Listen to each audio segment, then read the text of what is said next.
रंगाचा जबाळी सजला नतमस्तक मी त्या सर्वांना, ज्यांनी भारत देश घडवला, ज्यांनी भारत देश घडवला.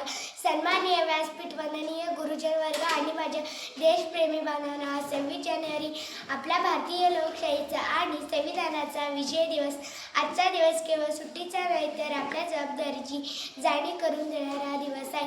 मित्र, आज 15 ऑगस्ट 1947ला आपला देश स्वातंत्र्य झाला, पण खऱ्या अर्थाने देशाचा कारभार कसा चालवावे हे 26 जानेवारी 1950 रोजी ठरले.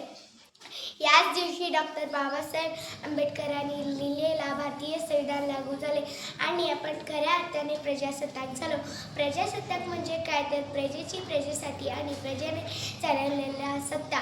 आज आपण अभिमानाने सांगतो की आम्ही जगातील सर्वात मोठी लोकशाही देशाचा नागरिक आहोत. पण फक्त भाषणे ठोकून देश मोठा होत नाही, तर सीमेवर लढणारा आणि शेतात राबणारा किसान जेवढा महत्त्वाचा आहे तेवढेच महत्त्वाचे आपण आहोत.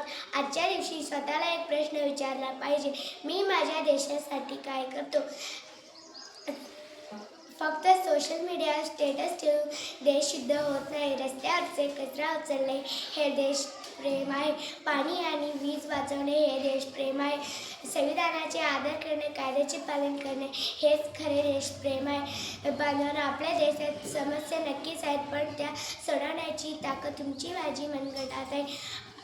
आपण छत्रपती शिवरायांच्या मातीत जन्मलो आहोत. आपल्या रक्तामध्ये अन्यायाविरुद्ध लढण्याची धमक असली पाहिजे. आजच्या दिवशी शपथ घेते की आपण एक सुजाण नागरिक बनू आणि भारताला पुन्हा एकदा विश्वगुरू बनवण्यासाठी कटिबद्ध होऊ. शेवटी जाता जाता एवढेच म्हणेन, कांटे तो बहुत मिलेंगे पर गुलाम बनकर खिलना मुश्किल कितने भी आए, भारत को अखंड रखना है, भारत को अखंड रखना है. जय हिंद, जय भारत.